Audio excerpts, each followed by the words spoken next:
باللہ من الشیطان الرجیم بسم اللہ الرحمن الرحیم الحمدللہ رب العالمین وصلی اللہ علی محمد وآلہ الطیبین الطاہرین المعصومین ولعنۃ الدائم علی اعدائہم اجمعین من الآن الی قیام یوم الدین۔ اگرچہ آپ کی جو کلاسز چل رہی ہیں وہ ذاکری کی چل رہی ہیں، لیکن ٹاپک میرا جو دیا گیا ہے وہ فقہ ہے، فقہ عاشورہ۔ فقہ عاشورہ میں کیا کیا کچھ آ سکتا ہے وہ ایک لسٹ انہوں نے مجھے بھجوائی ہے کہ یہ سوالات ہیں اور ان کے آپ جوابات دے دیں، تو وہ سب ملائیں گی تو بن جائے گی فقہ عاشورہ، درست۔ بہرحال کچھ چیزیں ایسی ہیں کہ جب انسان ممبر پہ جاتا ہے تو جو سامنے آپ کے بیٹھے ہوئے لوگ ہوتے ہیں تو اس میں تو ہر طرح کے لوگ ہوتے ہیں، ہر ذہن رکھنے والے، ہر سوچ رکھنے والے۔ کسی کے ذہن میں کچھ بھی سوال آ سکتا ہے تو پوچھ سکتے ہیں۔ یہ عام طور پہ جو باتیں انہوں نے جو سوالات بھجوائے ہیں وہی سوالات ہیں جو لوگ عام طور پہ پوچھتے ہیں، لوگوں کے ذہنوں میں ہیں، کوئی پوچھ پاتا ہے کوئی نہیں پوچھ پاتا ہے۔ ممکن ہے آپ میں سے بعض کے ذہنوں میں کچھ سوالات ہوں، تو اسی حوالے سے آج کی گفتگو ہے اور اسی حوالے سے کچھ سوالوں کے جواب دینے ہیں۔ اب سوالوں کے اعتبار سے اگر دیکھا جائے تو پہلا جو سوال دیا ہوا ہے وہ یہ ہے کہ فاقہ رکھتے ہیں آپ لوگ، درست، کہ انسان عاشور والے دن فاقہ رکھتا ہے۔ اب سوال چلے میں اس طرح سے بناتا ہوں کہ عاشور والے دن روزہ رکھنا کیسا ہے؟ آیا روزہ رکھنا چاہیے؟ یعنی نہیں رکھنا چاہیے کا مطلب یہ کہ رکھیں تو حرام ہے؟ یہ تو آپ کی فقہ ہو گئی کہ جس کے اندر روزہ عاشور کا حرام ہے، لیکن ایک فقہ وہ ہے جو امام صادق علیہ السلام کی فقہ ہے۔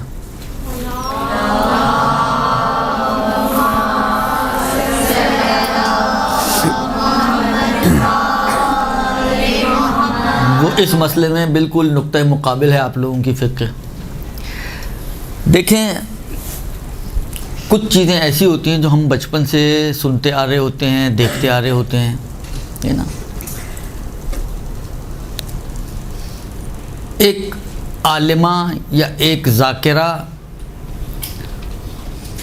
وہ ان سنی سنائی کے اوپر کام نہ چلائے، یعنی اس کو اپنا عقیدہ نہ بنائے۔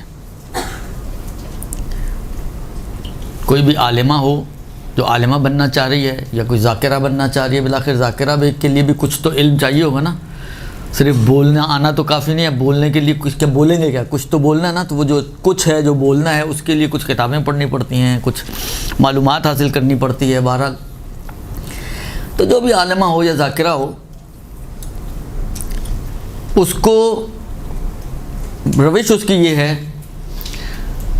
کہ وہ پہلے اپنے دماغ میں جو سنی سنائی معلومات آپ کے دماغ میں نا ذخیرہ، سلیکٹ آل ڈیلیٹ آل،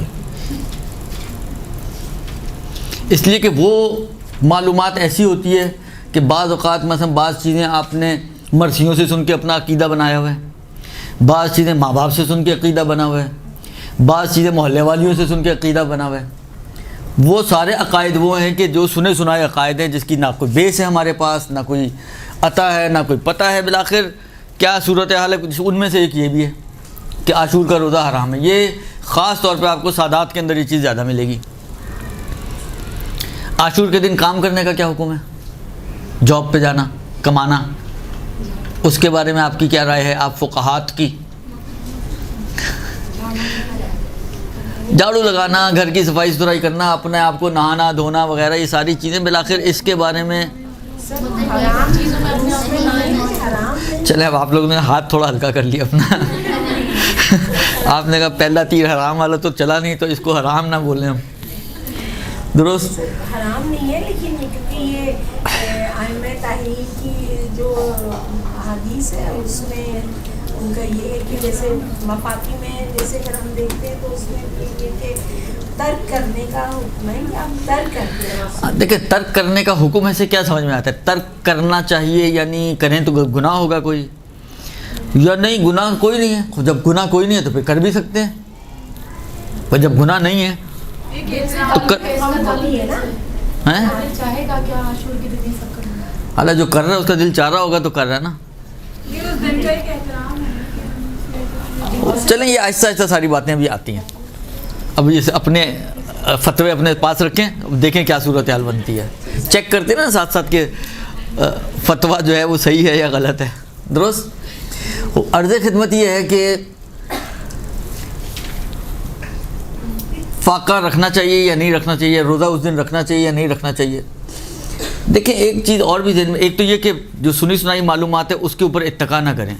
اب اسی معلومات کو مثلا فرض کریں آپ کے ذہن میں جی حرام ہے اس دن روزہ رکھنا, اب آپ اسی کو آگے بڑھانا شروع کر دیں. نہیں, یہ کام نہ کریں.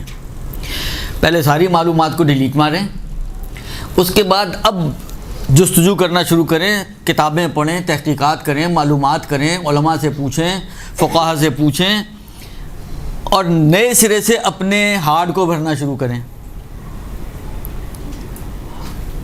اس معلومات کے ذریعے کہ جس کے پیچھے آپ کو کوئی نہ کوئی بیس ہو آپ کے پاس. اب فرض کریں آپ سے کوئی پوچھے, جنہوں نے کہا حرام ہے, آپ سے پوچھے آپ کے پاس کیا دلیل ہے یا کیا اس کی بیس ہے, سورس کیا ہے کہ جس کی بنا پر آپ نے کہا جی روزہ رکھنا حرام ہے, تو کیا جواب ہے آپ لوگوں کے پاس, حرام والیوں کے پاس کیا جواب ہے؟ جی روزہ عموماً خوشی کے مواقع پر رکھا اے لا حول ولا قوت الا باللہ. مثلا رمضان میں کون سی خوشی ہوتی ہے؟ اتنی شدید گرمی میں اللہ میں کہتا ہے روزے رکھو, دل تو چاہ رہا ہوتا ہے کہ نہ رکھیں, اور آپ مجبوری میں رکھ رہے ہوتے ہیں اس لیے کہ خدا نے کہا ہوتا ہے, تو کون سی خوشی ہے یہ؟ جی روزے چونکہ بنو امیہ کے قبیلے میں اچھی اس لیے اس کو معصومی خوشی نہیں, تو حرمت کہاں سے نکلی؟ نہیں, میں تو حرام والیوں سے پوچھوں, آپ سے تو میں پوچھ ہی نہیں رہا. اگر آپ حرام نہیں مانتی ہیں تو جنہوں نے حرام کہا تھا میں ان سے میرا سوال ہے کہ ان کے پاس اس حرمت کی کیا بیس ہے؟ کوئی بیس نہیں, اللہ ان کے یہی بچپن سے سنتے آئے ہیں, گھر والوں سے, اماں سے, ابا سے, سب سے یہی سنا ہے, یہی بیس ہے. تو یہ کوئی معلومات نہیں ہوئی, نہ اس کے اوپر آپ کسی کے ساتھ بحث کر سکتے ہیں, نہ کسی کو قانع کر سکتے ہیں. معلومات ہمیشہ وہ ہوتی ہے کہ جس کے پیچھے آپ کے پاس کوئی ٹھوس دلیل ہو, کوئی بیس ہو آپ کے پاس. درست. اب یہی سوال کہ ہاں جی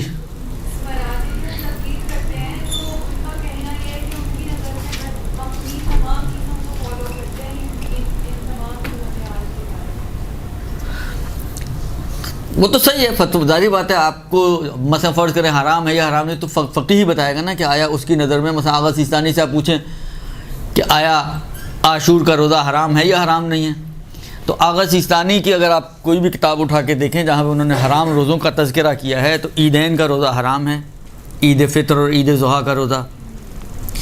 اسی طرح بعض اور دن آتے ہیں, ایک آدھ حج وغیرہ سے ریلیٹڈ ہیں, اس میں روزہ حرام ہے. اس کے علاوہ باقی کسی دن روزہ حرام نہیں ہے. باقی جو دن بچتے ہیں یا واجب ہے یا مستحب ہے. واجب آ جائیں گے آپ کے ماہ مبارک رمضان کے, یا کسی دن کی خاص دن کے لیے یا عام دن کے لیے آپ نے کوئی نظر وغیرہ کی ہوئی ہے تو نظر کا روزہ واجب بن جائے گا نظر کی وجہ سے. وَإِلَّا اگر نہ نظر ہو, نہ آپ نے کسی سے پیسے لے کر اس کے روزے رکھنے کی کوئی ٹھیکہ لیا ہو, نہ آپ نے جو ہے رمضان المبارک ہو, عام دنوں میں روزے بھی مستحب ہیں. ان مستحب روزوں میں بعض دنوں کی خاص تاکید آئی ہے کہ جس کی فہرست آپ کو توضیح المسائل میں مل جائے گی. حتیٰ خود محرم کے بھی پہلی کا, تیسری کا اور کا روایتوں میں آیا خاص تذکرہ کہ یہ روزے ریکمینڈڈ روزے ہیں. درست. تو یا اسی طرح اور بعض دوسرے دن. اب ریکمینڈڈ روزے بھی ہٹا دیں آپ, تو باقی جتنے بھی دن بچتے ہیں وہ روزے عام طور پر ان دنوں میں روزہ رکھنا مستحب ہے. عاشور کے روزے کی بعض فقہا نے مثال دی ہے مکروہ روزے کے حوالے سے کہ اس دن روزہ رکھنا مکروہ ہے. مکروہ کا مطلب حرام نہیں ہوتا. جب عبادت میں مکروہ آتا ہے تو عبادت میں مکروہ کا مطلب یہ ہوتا ہے کہ اس کا ثواب کم ہے. یعنی فرض کریں اگر عام دن میں روزہ رکھیں تو 100 نیکیاں ملنی ہیں آپ کو, تو اس دن اگر آپ روزہ رکھیں گی تو ممکن ہے 100 کی بجائے 60 نیکیاں ملیں, ممکن ہے 50 نیکیاں ملیں. اب کتنی کم ہوتی ہیں اس کو کوئی ڈیفائن نہیں کیا گیا. یہ تو فقہی اعتبار سے روزے کا حکم کہ اس دن بھی روزہ حرام نہیں ہے. خدا کا سیستانی نے بھی یہ بات کہی ہے کہ روزہ بہرحال حرام نہیں ہے اس دن کا. لیکن بعض روایتوں کے اندر جو چھٹے امام جعفر صادق علیہ الصلوۃ والسلام سے مروی ہیں,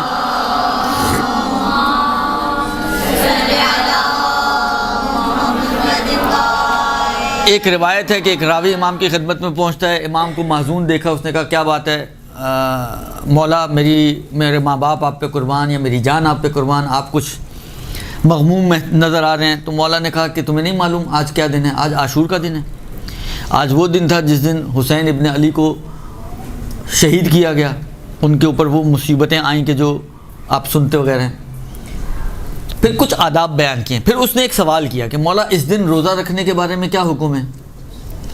تو امام نے کہا کہ اس دن جس طرح روزے میں ہوتا ہے نا, رات سے ہی آپ نے نیت کی ہوئی تھی کہ یار کل روزہ رکھنا ہے, تو ایسا کام نہ کریں, رات سے قصد نہ رکھیں روزہ رکھنے کا. یعنی یوں سمجھیں کہ بغیر قصد کے روزہ رکھیں, روزہ نہ یعنی بغیر قصد کے پانی اور کھانے کو چھوڑ دیں. بعض میں زوال کا ہے لیکن بعض میں عصر کا آیا, اور ایک دلیل جو آئی ہے اس کے مطابق شاید عصر والی بات زیادہ بہتر ہے کہ عصر کے بعد اپنے روزے کو سادی غذا سے کھول دیں, دودھ سے یا پانی سے. بعض جگہ میں پانی کا تذکر کہ پانی سے اپنے اس فاقے کو کھول دیں, جس کو ہم فاقے سے تعبیر کرتے ہیں. روایت میں فاقے کا لفظ تو نہیں آیا. روایت میں اس نے پوچھا روزہ رکھو, امام نے کہا رات سے قصد نہ کرو, اور عصر کے بعد ایک گھونٹ پانی یا دودھ یا ہلکی پھلکی غذا سے اپنے روزے کو, یعنی جو اپنے روزہ رکھا ہوا ہے روزہ ٹائپ کی چیز جس کو ہم فاقہ بولتے ہیں, اس کو کھول لو. کیونکہ یہ وہ وقت تھا کہ جس وقت میں سید الشہداء کو شہید کیا گیا, ان کی شہادت کا وقت ہے, اور یعنی گویا ان کی پیاس اور بھوک کے ختم ہونے کا ٹائم ہے. لہذا اس ٹائم پر اپنے روزے اور فاقے کو کھول لو. تو بغیر نیت کے تو شرعی اور فقہی روزہ تو نہیں بنے گا نا بغیر نیت کا. لیکن یہ روزہ آپ غم کی قصد کے ساتھ رکھیں, امام کے غم میں کھانے اور پینے کو چھوڑنے کے قصد کے ساتھ یہ کام آپ انجام دیں. بعد میں نے کہا نا بعض روایتوں میں زوال کا وقت آیا کہ زوال کے بعد یہ کام کریں, لیکن اس میں کیونکہ علت آئی ہے یہ زیادہ بہتر محسوس ہو رہا ہے کہ زوال کے وقت تو ابھی امام کی بھوک اور پیاس ختم نہیں ہوئی تھی, وہ تو عصر کے وقت جب شہادت ہوئی ہے تو سلسلہ منقطع ہوا ہے. لہذا وہ زیادہ بہتر محسوس ہوتی ہے کہ عصر کے وقت تک اس کو. اور آغا سیستانی کی بھی ایک استفتاء میں پوچھا گیا کہ فاقہ وغیرہ جو ہے وہ کس ٹائم پہ کھولا جائے. روزے کا پوچھا گیا تو انہوں نے یہ کہا کہ روزہ حرام نہیں ہے, اس دن روزہ نہ رکھیں بلکہ فاقہ رکھیں, اور اس کو عصر کے بعد اس فاقے کو کوئی ایک گھونٹ پانی یا ہلکی پھلکی غذا سے اس کو کھول دیں. تو اس دن جو ریکمینڈڈ چیز ہے وہ یہ ہے. اور جس طرح انہوں نے ابھی بیان کیا, بعض روایتوں میں یہ بھی ملتا ہے کہ یہ وہ دن ہے, ظاہراً جو مجھے اب یاد پڑا شاید 8ویں امام کی کوئی روایت ہے, اس میں یہ تذکر آیا ہے کہ یہ وہ دن ہے جس میں آل زیاد نے خوشحالی کے طور پر روزہ رکھا تھا. لہذا اس دن آل زیاد نے اور اس کیا کہتے ہیں جو ظالمین تھے امام کے حق میں ظلم کرنے والے بنی امیہ وغیرہ, ان لوگوں نے یہ روزہ رکھا تھا. لہذا آپ لوگ یہ کام نہ کریں کہ اس دن روزہ رکھیں. یعنی ان کا روزہ خوشحالی کا روزہ تھا, جس طرح انہوں نے کہا نا خوشحالی والا روزہ, ان کا روزہ خوشحالی کا روزہ تھا. لہذا یہ امام فرماتے ہیں کہ یہ کام آپ نہ کریں. تو اس دن کے لیے یوں سمجھ لیں کہ جو ریکمینڈڈ چیز ہے وہ یہی ہے کہ فاقہ رکھیں, اور عصر کے بعد. اب دوسرا سوال یہی بنتا ہے کہ فاقہ کس وقت کھولا جائے, تو عصر کے بعد جو ہے اس فاقے کو بعض لوگ جی ظہر پہ ہی کھول لیتے ہیں. دیکھیں میں نے کہا بالآخر ایک امام کی یاد میں ایک آپ نے اظہار کرنا ہے کہ آپ بھی امام کے غم میں شریک ہیں. عصر پہ ظہر پہ کھول لیں گے تو کوئی گناہ نہیں ہے, لیکن جو تھیم ہے اس تھیم کے تحت عصر پہ کھلنا چاہیے. جیسے کہ میں نے کہا نا آغا سیستانی نے بھی یہی کہا ہے, اور روایتوں کے اندر ایک روایت جو میں ابھی عرض کی آپ کی چھٹے امام کی, اس میں بھی یہی آیا کہ عصر کے وقت کھولا جائے اس کو. تو بہتر یہی ہے زیادہ ثواب حاصل کرنا چاہیں, ممکن ہے زیادہ آپ ڈیلے کریں گے تو ثواب بھی زیادہ بن جائے گا آپ کا. یعنی آپ ظہر پہ کھولیں اور آپ عصر پہ کھولیں تو خود ظہر اور عصر میں تقریباً 3-4 گھنٹے کا ڈفرینس ہے. تو وہ 3-4 گھنٹے آپ زیادہ اور امام کی ساتھ دینے والی بن رہے ہیں کہ آپ نے امام کے ساتھ جو ہے وہ مشابہت کے, امام بھی بھوکے پیاسے تھے, ہم بھی ان کے غم میں بھوکے پیاسے رہیں, تو زیادہ ثواب ہو جائے گا آپ کو. تو اصل جو ہے صحیح وقت وہ عصر کے بعد کا وقت ہے۔ اس کے بعد عاشورہ کے روز ملازمت یا کاروبار یا بازار سے چیزیں خریدنے کا مسئلہ، آپ لوگوں کی فقہ کہتی ہے مکروہ ہے، ابھی بعض نے یہ کہا حرمت کی طرف تو نہیں گئی۔ اب آپ دیکھیں ایک بات، یہ بعض علماء نے بھی یہ بات کہی ہے، اور اب روایتوں میں بے عین یہ الفاظ تو نہیں ہیں، لیکن ممکن ہے شاید بعض روایتوں سے آپ یہ نچوڑ نکال سکیں، لیکن کچھ صریح الفاظ ایسے موجود نہیں ہیں، لیکن بعض علماء کے بیانات میں اس قسم کی باتیں ہیں البتہ۔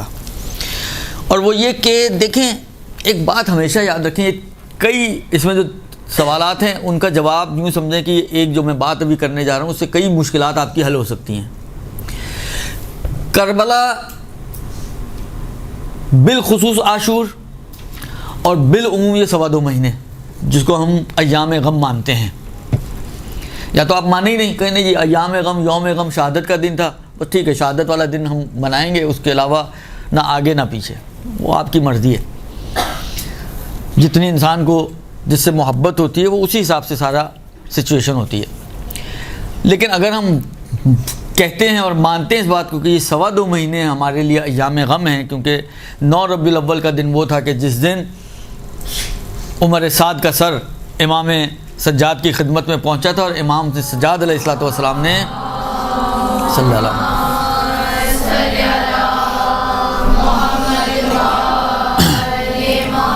اپنے گھر والوں کو یہ کہا تھا کہ آج تم لوگ سوگ کو بڑھا دو، تو 2.25 مہینے بنتے ہیں۔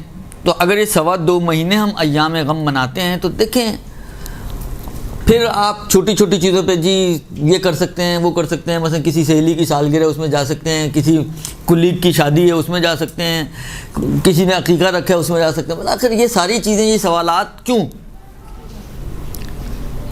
ہیں؟ یہ سوالات ہونے چاہیے آپ کے خیال میں؟ یعنی فرض کریں اگر کسی کے باپ کا جنازہ پڑا ہوا ہو یا باپ کے غم میں نڈھال ہو، اور اسی وقت کسی کی پڑوسی کی شادی ہو، تو وہ پوچھے گا کسی فقیر سے کہ بھائی آغائی سیستانی یہ بتا دیں میں نے جانا ہے اس کی شادی میں جا سکتا ہوں نہیں؟ اصل ذہن میں بھی نہیں باتیں آتی۔ ہاں جن کو اپنے باپ سے کوئی سروکار نہیں، کوئی عشق نہیں، کوئی محبت نہیں، کوئی لگاؤ نہیں، کوئی انسیت نہیں، وہ چلا جائے تو چلا بھی جائے۔ تو اس بات کو ہمیشہ یاد رکھیں، کربلا واجبات کی حد تک یا محرمات، بہت ساری چیزیں نہ واجب بنتی ہیں نہ حرام بنتی ہیں، بہت ساری چیزیں ہیں نہ واجب ہیں نہ حرام ہیں،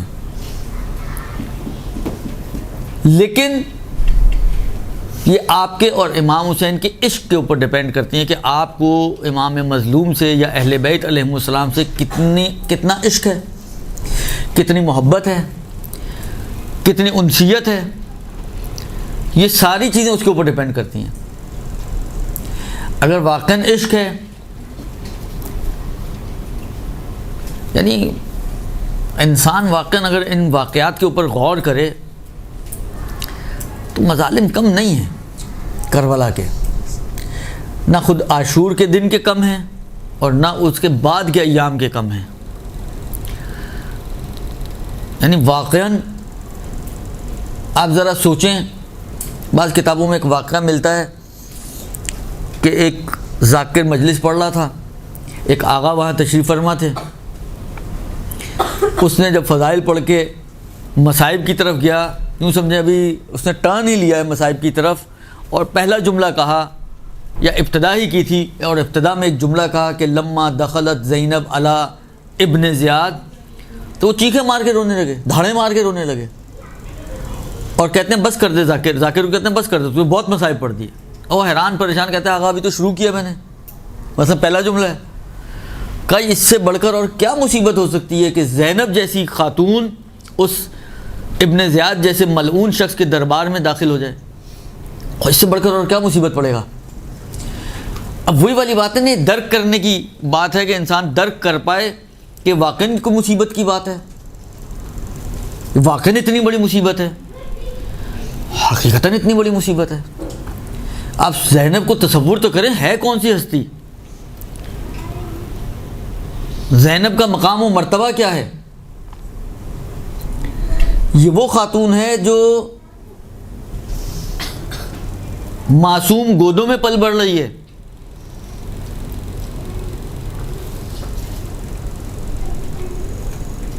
یہ وہ خاتون ہے کہ جس کو آئمہ عالمہ غیر معلمہ کے القاب دے رہے ہیں.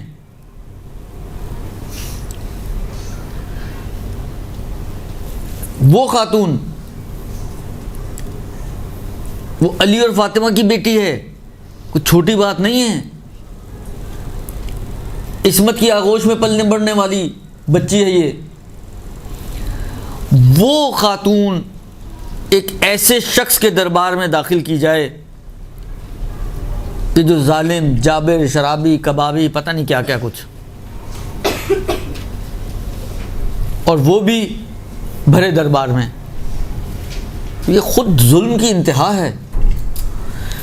تو کہنے کا مقصد یہ کہ انسان, بہت سی چیزیں آپ کے عشق کے اوپر ڈپینڈ کرتی ہیں کہ آپ کو اہل بیت علیہم السلام سے, بالخصوص سید الشہداء اور ان کی آل سے کتنا عشق تھا یا کتنا عشق ہے. یہ ساری عشق کی باتیں ہیں.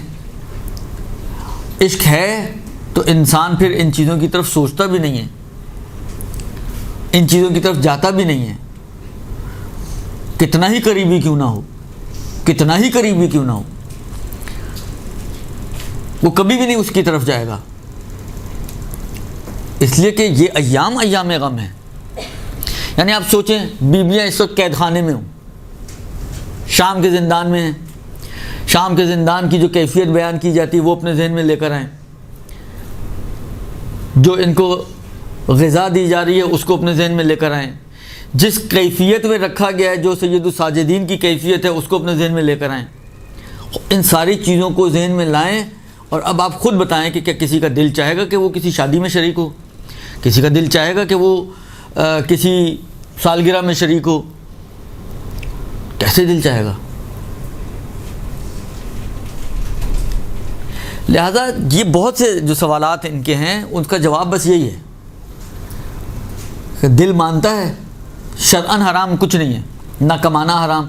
ہاں البتہ ایک استفتاء آغا سیستانی کا میں نے پڑھا, اس میں یہی سوال کیا گیا کہ 9 اور 10 محرم کو کاروبار کرنا, دکانیں کھولنا جائز ہے یا جائز نہیں ہے. انہوں نے کہا کہ اگر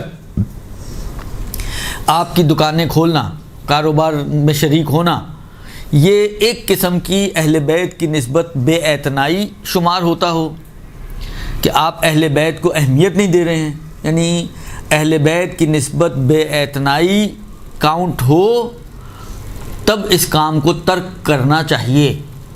پھر یہ کام نہ کریں, نہیں پھر دکانیں نہ کھولیں. لیکن اگر فرض کریں یہ بے اعتنائی شمار نہیں ہوتا تو اس کا مطلب ہے کہ پھر کھول سکتے ہیں. لیکن وہی والی بات ہے کہ فرض کریں میرے باپ کا اگر انتقال ہو جائے تو میں 3 دن کی چھٹی کر دیتا ہوں, اور امام حسین جیسی ذات کی شہادت کا دن ہو اور میں دکان پہ جا کے بیٹھ گیا ہوں, تو اس کا مطلب یہ کہ مجھے اپنے باپ سے, امام حسین سے زیادہ عشق ہے. میرے باپ کی محبت میرے دل میں میرے امام حسین کی نسبت زیادہ ہے, آل رسول کی نسبت زیادہ ہے. یہ نہیں ہونا چاہیے. اہل بیت مقدم ہیں, حتیٰ محبتوں میں بھی ان کو مقدم ہونا چاہیے. ویسے تو ان کا مقام بلند ہے ہی, ہمارے پاس بھی محبتوں میں ان کا مقام بلند ہونا چاہیے. لہذا جس کام کو آپ سمجھتی ہیں کہ یہ اس محبت کے ساتھ سازگار نہیں ہے, منافات رکھتا ہے, ٹکراؤ رکھتا ہے, اس کام کو نہ کریں. چاہے شرعاً حرام نہیں ہے, لیکن ایک بات ہمیشہ یاد رکھیں, یہ جب آپ چھوڑ رہے ہیں تو کیوں چھوڑ رہی ہیں؟ اہل بیت کی خاطر. یہ آپ کی نیت بڑی آپ کو فائدہ پہنچانے والی چیز ہے. یہ خود آپ کی نیت کہ اہل بیت کی خاطر ان کے غم میں مغموم ہونا, ان کے خوشی میں. وہ روایت میں نا آپ لوگوں نے سنی ہوگی, پتہ نہیں کتنے لوگ تو آپ سن چکی ہیں یا کتنی مجلسیں اب تک سن چکی ہوں گی. یہ 8ویں امام ابن شبیب کو کہتے ہیں, ابن شبیب والی اور طولانی روایت ہے. اس کے آخری فقرات یہ ہیں کہ ہماری محبت کے ساتھ چپکے رہو، یعنی لازم قرار رہو، ہماری خوشی میں خوش اور ہمارے غم میں غم رہو. یہ مومن کی علامت ہے. اس لیے کہ اگر کوئی پتھر سے بھی محبت رکھتا ہے تو پروردگار عالم قیامت کے دن اس کو اس پتھر کے ساتھ محشور کرے گا. تو جب تم ہم سے محبت رکھو گے تو تم ہمارے ساتھ محشور ہوگے. لہذا ان کی محبت بھی ہمارے دلوں میں مقدم ہونی چاہیے. میری خوشی پہ ان کی خوشی مقدم ہونی چاہیے. میری خوشی فرض کریں یہ ہے کہ میں جاؤں، لیکن ان کی خوشی یہ ہے کہ میں نہ جاؤں. اس لیے کہ یہ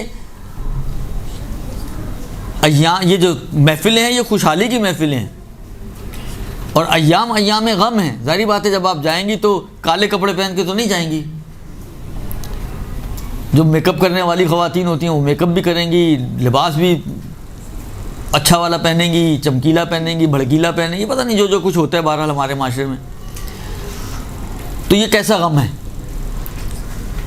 کون مانے گا کہ یہ غمگین ہے؟ کوئی بھی نہیں مانے گا.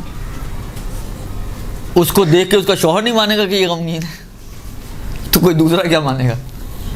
لہٰذا اس بات کو ذہن میں رکھیں کہ یہ معاملات ہیں عشق بے اہل بیت، محبت بے اہل بیت. جتنا آپ کا عشق و محبت زیادہ ہوگا اور اس کو زیادہ کریں، بڑھائیں اپنے محبت کو اہل بیت کی نسبت. محبت اہل بیت جتنی بڑھے گی عمل بھی اتنا بہتر ہوتا ہے، اور بہت سے مسائل بھی آپ کے حل ہو جاتے ہیں خود ہی اسی محبت کے نتیجے میں. لہٰذا پھر یہ سوال پوچھنے کی نوبت نہیں آتی کہ ہم شادی پہ جائیں، ہم عقیقے پہ جائیں، ہم یہاں جائیں، ہم وہاں جائیں، اس لیے کہ آپ کو معلوم ہے کہ یہ ہمارے عشق کے ساتھ سازگار ہی نہیں ہے. ہمارا معشوق جو ہے وہ ذبح کر دیا گیا، اس کے گھر والوں کو قیدی بنا دیا گیا، اس کے بچوں کو قیدی بنا دیا گیا، اس کی اولاد جو ہے وہ زنجیروں میں جکڑی ہوئی ہو، درباروں اور بازاروں میں پھیرایا جا رہا ہو. واقعاً امام سجاد کے وہ جملے جو شام کے بازار کے حوالے سے ملتے ہیں کہ اس طریقے سے ہمیں قیدی بنا کے لایا گیا جیسے روم اور زنج کے غلاموں کو لایا جاتا تھا. یعنی جو اشرف ترین مخلوق ہو کائنات کی، اس کو پست ترین طریقے سے بازار شام میں لایا جا رہا ہے. یہ کم مصیبت ہے، یہ کم مصیبت ہے.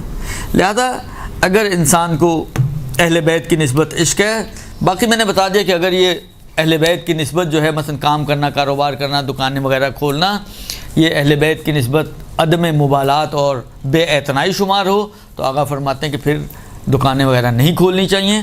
ورنہ فی نفس سے ہی کوئی حرمت نہیں ہے، ذاتی طور پہ حرام نہیں ہے. لیکن پھر وہی والی بات ہے، ذاتی طور پہ حرام نہیں ہے لیکن بالآخر اگر دل مانتا تو صحیح ہے، کھول لیں پھر. لیکن دل مانے تو کیسے مانے؟ اصل چیز یہ ہے کہ دل مانے تو کیسے مانے. ماننا چاہیے؟ نہیں ماننا چاہیے.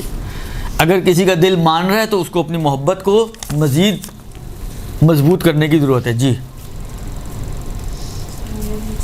جی جی. یہ جو دکان والے جو کھانا وانا پکاتے ہیں، پکوان والے جو جاتے ہیں سامان وغیرہ خریدتے ہیں، تو یہ لوگ جو کھول رہے ہوتے ہیں دکان، لیکن آپ سارے تو بالآخر جس کو جتنی محبت جو کھول رہے ہیں وہ کھول رہے ہیں، صحیح ہے، ان کی محبت ہی اتنی ہے.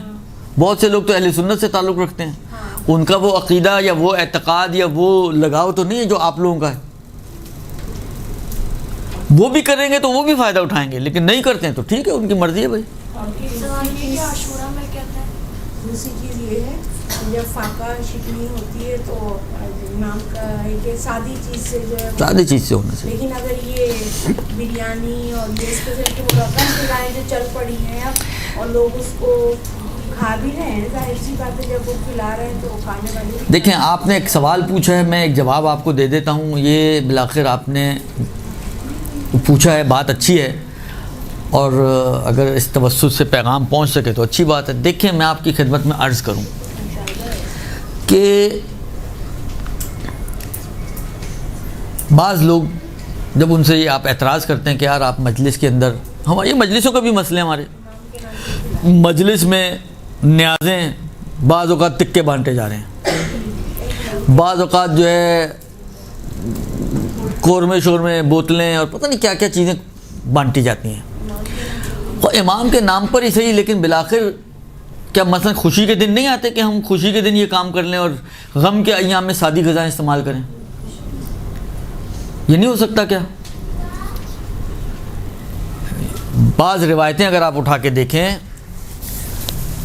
مختار کے قیام تک، بلکہ عمر سعد کے واصل جہنم ہونے تک اہل بیت کے گھرانے میں آپ پڑھتے ہیں نا روایتوں میں، دھواں اٹھتے ہوئے نہیں دیکھا گیا.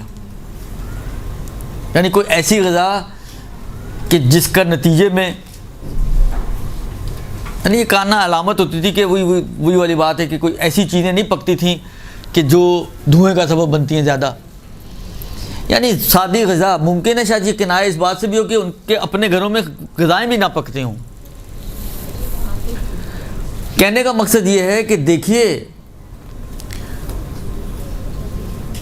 روایتوں کے اندر ملتے، کسی نے کہا امام سے کہ مولا جو بعض لوگ زیارت کرنے جاتے ہیں امام حسین کی، وہ راستے میں مرغن غذائیں کھاتے ہوئے جاتے ہیں. مولا نے اس کی توبیخ کی، مگر یہ اپنے باپ کے قبر پہ جائیں گے تو اسی طرح کھانا لے کر جائیں گے. مولا اس کی توبیخ کر رہے ہیں. بعض روایتوں میں ملتا ہے کہ کسی نے روسٹ بنا ہوا مرغ جو ہے وہ بھیجا اہل حرم کو مدینہ آنے کے بعد، تو بیوی نے یہ بھجوا دیا کہ ہم غمزدہ لوگ ہیں، ہم ایسی غذائیں نہیں کھاتے. اس کا مطلب کیا ہے؟ اس کا مطلب یہ ہے کہ یہ غذائیں، ایسی غذائیں غم کے ساتھ سازگاری نہیں رکھتی ہیں. میں صرف یہ عرض کرنا چاہتا ہوں کہ نیاز جو مجلس ہے، مجلس کو مجلس رہنے دیں، مجلس کو کوئی ٹکی پارٹی نہ بنائیں، مجلس کو تفریح کا ذریعہ نہ بنائیں. مجلس میں جو نیاز ہو سادی ترین نیاز کریں. ہاں آپ کو امام کے نام پہ کھلانے کا شوق ہے، ہر امام جس کی شہادت ہوتی ہے اس کی ولادت بھی ہوتی ہے، خوب رکھیں جشن ولادت کے دن. 18 ذی الحج ہے، مباہلہ ہے، 15 شعبان ہے، 3 شعبان ہے، اور یہ جتنی بھی 13 رجب ہے، یہ سارے ایام خود جتنا مرغن کھانا آپ کھلا سکتے ہیں کھلائیں. باربیکیو کرنے لائیں، لائیو باربیکیو کریں، جو کرنے کریں ان ایام میں. لیکن غم کے ایام کو تو، یعنی میں صرف ایک بات کہتا ہوں کہ آپ خود سوچیں، جس طرح کے ہمارے کھانے ہوتے ہیں یا جس طرح کی ہماری مجلسیں ہوتی ہیں، اگر کوئی باہر سے آنے والا جس کو نہیں پتا کہ کیا ہو رہا ہے آ کے دیکھے، کیا امپریشن لے گا؟ یعنی آپ کی محفلیں، آپ کی مجلسیں، آپ کی غذائیں، نیاز ایسا ہونا چاہیے کہ آنے والے کو امپریشن یہ ملے کہ یہ غم کی محفل ہے. ملتا ہے ہمارے ہاں؟ میں وہی عرض کر رہا ہوں کہ دیکھیں لوگوں کی لاجک ایک طرف، لیکن آئمہ، جب میں ابھی آپ کی خدمت میں عرض کر رہا ہوں کہ روایتوں میں یہ ہے کہ آئمہ نے ریکمینڈ نہیں کیا کہ زیارت کے لیے یا بیوی جو غم کے ایام منا رہی ہیں اس موقع پر یہ اس قسم کے کھانے کھائیں. خود گھروں میں نہیں کھانے پکاتے تھے اس طرح کے. مختار کا قیام ظاہراً 65 ہجری میں ہے، 61 ہجری کربلا ہے. 4 سال تک آپ سوچیں کوئی اس قسم کے کھانے نہیں کھائے. وہاں پہ لاجکیں نہیں ہوتی تھی کہ اس زمانے کے لوگوں کے پاس. لیکن ہم لاجک کو آئمہ کے کلمات کے مقابل میں کیوں لے کر آتے ہیں؟ جب آئمہ نہیں چاہتے کہ اس قسم کا کوئی کام ہو کہ غم یعنی مجلس یا نیاز وغیرہ جو ہے وہ اس قسم کی ہو، یا مثلا آپ زیارت پہ جائیں تو اس قسم کے کھانے کھائیں.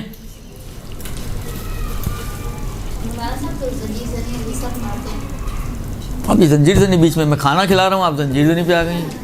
اس کے بعد تو جوس پینے کی ضرورت پڑتی ہے.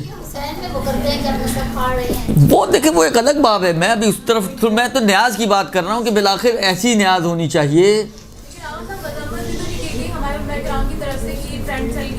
ایسی دیکھیں علماء کیا کرتے ہیں. آپ لوگ پتہ نہیں کتنا سنے، میں نے تو کئی کلپ سنے بھی ہیں کہ جس میں کہا گیا کہ جی یہ نیاز ایسی نہیں ہونی چاہیے.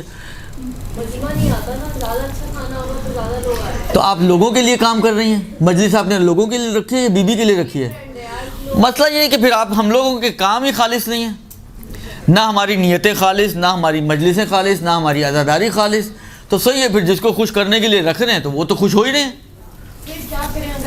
بس ٹھیک ہے، خوش کریں لوگوں کو.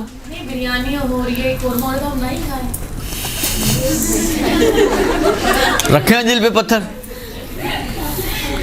بہرحال میں میرے کو جو کہنا تھا وہ میں نے کہہ دیا. اب کیا ہو رہا ہے کیا نہیں ہو رہا مجھے اس وقت اس سے کوئی سروکار نہیں ہے. نیاز سادی ہونی چاہیے. جشن کے ایام میں آپ دل کھول کر پیسہ خرچ کریں مولا کے نام پر. جو بہترین سے بہترین نیاز کر سکتے ہیں وہ کریں. میرا اپنا ذاتی ویو یہ ہے کہ نیاز جو ہے وہ سادی ہونی چاہیے. اب فرض کریں ممکن ہے آپ کہیں کہ دیکھیں بعض چیزیں ایسی ہو جاتی ہیں کہ معاشرے کے ٹرینڈ کے حساب سے اس کی وہ جو شدت ہوتی ہے وہ ختم ہو جاتی ہے. مثلا ممکن ہے حلیم کی شدت ہمارے یہاں اتنی نہ ہو کہ حلیم کو کوئی بہت ہی مرغن غذا مانا جاتا ہو یا بہت ہی کوئی ہائی فائی ٹائپ کی چیز مانی جاتی ہو. وہ شاید ممکن ہے ایک نارمل غذا کے طور پر استعمال ہوتی ہو. یا بعض اس قسم کے اور کھانے ہیں کہ جو ممکن ہے نارمل ٹائپ کے ہوتے ہیں وہ بہت زیادہ ان کی اب شدت اتنی. دیکھیں ہر چیز جب شروع میں آتی ہے، پیزا جب شروع میں آیا تھا وہ ایک چیز تھی. آج ہر دوسری گلی کے کونے پہ ایک پیزے والا کھڑا ہوا ہے. اب لوگ مڑ کے بھی نہیں دیکھتے ہیں. تو یہ چیزیں آہستہ آہستہ ان کی شدتیں کم ہو جاتی ہیں. صحیح اب کم ہو چکی ہے تو ٹھیک ہے، لیکن جن کی ابھی تک کم نہیں ہوئی، میرا خیال ہے باربیکیو کی ابھی شدت ایسی نہیں کہ آپ کہیں کہ یار یہ کم ہو چکی ہے چلو باربیکیو بھی چلے گا. لیکن حلیم ہے، پلاؤ ہے یا اس ٹائپ کی چیزیں وہ بظاہر میرا خیال ہے چل سکتی ہیں. لیکن وہ بھی نہ ہو تو بھی بہتر. سادے سے ایک مسر چاول کھلائیں لوگوں کو نیاز کے نام پر. کیا ہے وہ پیٹ نہیں بھرتے کیا؟ مسر چاول بھرتے ہیں نا، بہت سے لوگ کھاتے ہی ہیں. تو بہرحال میں نے کہا نا کہ دیکھیں میں میرا کام ہے صرف بتانا. میں بتا رہا ہوں اب کیا ہو رہا ہے، کہاں سے روکنا ہے، کیسے روکنا ہے، یہ میرے کو نہیں معلوم. ابھی صرف میں آپ کو جو میری سمجھ میں آتا ہے وہ میں بتا رہا ہوں کہ ظاہری طور پر نیاز جو ہے وہ سادی ہونی چاہیے تاکہ لگے کہ یہ مجلس غم ہے. اور بعض جگہوں پہ میں نے کہا نا کہ یہ ریکمینڈڈ ہے عاشور کے لیے، خاص طور پہ جو آداب بیان کیے جاتے ہیں اس میں آتا ہے کہ کھانا پینا چھوڑ دو. ابھی کہا نا افطار کرو کس چیز سے؟ ٹکے سے، بریانی سے، قورمے سے. امام نے کہا یا پانی سے یا دودھ وغیرہ ٹائپ کی کوئی سادی سی غذا استعمال کرو. اب آپ امام کی لاجک کے سامنے جو ہے آپ عوام کی لاجک لے کر آئیں تو ہم امام کی سنیں یا عوام کی سنیں؟ وہ آپ کی مرضی ہے، جس کی سننا چاہیں سن لیں آپ. خوب، یہ دوسرا سوال. اس کے بعد سوال یہ ہے کہ عاشور کے روز مصافحہ یا سلام کرنے کا مسئلہ. دیکھیں مصافحہ یا سلام کرنا کوئی حرام نہیں ہے، لیکن مفاتی میں بھی آپ نے پڑھا ہوگا، دیا ہوا ہے کہ عاشور کے دن ایک خود روایت میں بھی ہے کہ عاشور کے دن اعظم اللہ اجورنا و اجورکم بمصاب الحسین، وہ پورا جو جملہ ہے اس کے ذریعے یا کم سے کم اتنا جملہ اعظم اللہ اجورنا و اجورکم بمصاب الحسین ایک دوسرے کو تعزیت پیش کریں ان الفاظ کے ذریعے. یعنی اگر کوئی سلام آ کے کر بھی دیتا ہے تو کوئی گناہ نہیں ہے کہ آپ اس کو ٹوکیں ہوئے تم سلام کیوں کر رہے ہو، کیا ہو گیا، کوئی آسمان ٹوٹ گیا، کوئی زمین نیچے آ گئی، کوئی کیا ہوا، کچھ نہیں ہوتا ہے. جواب نہیں دیتے، جواب نہ دینا یہ گناہ ہے، یہ گناہ ہے. اس کا سلام کرنا گناہ نہیں تھا، خلاف آداب تھا. عاشور کے آداب میں یہ نہیں ہے کہ سلام کریں، عاشور کے آداب میں ہے کہ تعزیت پیش کریں. درست. حالانکہ اگر کسی نے سلام کر ہی دیا ہے تو کوئی اس نے کوئی حرام کام تو نہیں کیا، لیکن ہم جواب نہ دے کے حرام کر رہے ہوتے ہیں. لہذا جواب بھی دیں اور ساتھ تعزیت بھی پیش کر دیں. اس نے نہیں پیش کی آپ پیش کر دیں اس کو تعزیت. کوئی قسم تو نہیں ہے کہ آنے والا ہی کرے، آپ اس کو تعزیت پیش کریں وہ آپ کو تعزیت پیش کریں. لہذا اس اعتبار سے کہ سلام نہ کرنا یعنی کرنا کوئی حرام کام نہیں ہے، لیکن جو عاشور کے دن کی ریکمنڈیشنز ہیں اس کے اعتبار سے یہ ہے کہ انسان جو ہے عاشور کے دن کیا کہتے ہیں تعزیت پیش کرے انہی جملوں کے ساتھ کہ جو آپ مفاتی میں دیکھ چکے ہیں. بلکہ میں دیکھوں اگر مجھے روایت مل جائے تو میں آپ کی خدمت میں عرض کروں کہ روایت کے اندر یہ بات آئی ہے. ایک درود بھیجیں جب تک آپ.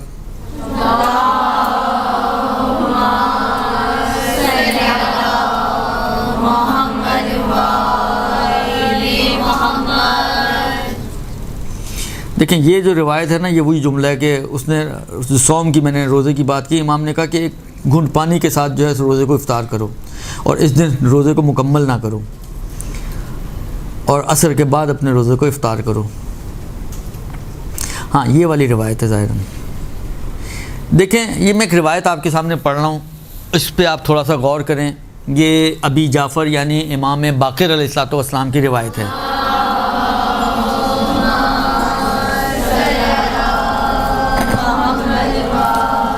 یہ روایت جو ہے یہ ظاہراً وسائل الشیعہ میں آئی ہے اور زیارت کے چیپٹر میں آئی ہے۔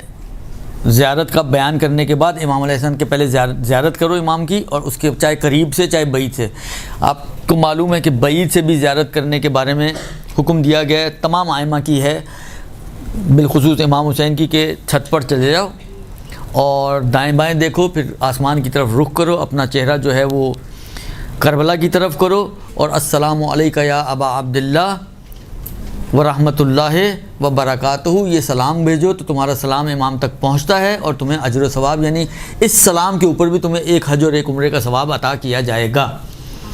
تو یہ تو روایتوں میں ہے، تو امام نے کہا زیارت کرو چاہے قریب سے چاہے بعید سے۔ اس کے بعد پھر ثم لینتب بالحسین ویبکی ہے، امام حسین پر ندبہ کرو، گریہ کرو، وَيَأْمُرْ مَنْ فِي دَارِهِ مِمَّنْ لَا يَتَقَيَّهُ بِالْبُكَاءِ عَلَيْهِ، اور اپنے گھر والوں کو بھی حکم دو کہ وہ بھی گریہ کریں۔ راوی سے امام بتا رہے ہیں وَيُقِيمْ فِي دَارِهِ الْمُصِيبَةَ بِإِظْهَارِ الْجَزَاءِ عَلَيْهِ، اپنے گھر میں مصیبت کا اظہار کرو اور امام حسین کے لیے بیتابی دکھا کر، اور وَلْيَعِظْ بَعْضُهُمْ بَعْضًا بِمُصَابِهِمِ الْحُسَيْنِ، وہی تعزیت پیش کریں بعض ایک دوسرے کو انہی جملوں کے ذریعے کہ جو بیان کیے۔ امام کہتے ہیں انا ضامن لہم اذا فعلوا ذلک علی اللہ عز وجل، میں ضمانت دیتا ہوں خدا پر اس اجر و ثواب کی کہ جو بیان کیا گیا ہے وہ کیا ہے، 1000 حج، بلکہ نہیں، ثواب 1000 حج، 2000 حج، 2000 عمرے اور 2000 غزوے جو رسول خدا کے ساتھ جہاد کیے ہوں ان کا اجر و ثواب ملے گا۔ امام کہتے ہیں میں ضامن ہوں اور میں ضمانت دیتا ہوں خدا کی طرف سے کہ یہ تمہیں اجر و ثواب ملے گا۔ پھر امام کہتے ہیں، پھر اس نے پوچھا راوی نے کہ ہم تعزیت کیسے پیش کریں، تو امام نے وہ جملہ سکھایا کہ اعظم اللہ اجورنا بمصابنا الحسین علیہ السلام وجعلنا وإیاکم من الطالبین بثارہ ما ولیہ والامام المہدی من آل محمد۔ پھر امام کہتے ہیں وَإِنْ اسْتَطَعْتَ لَا تَنْتَشِرْ،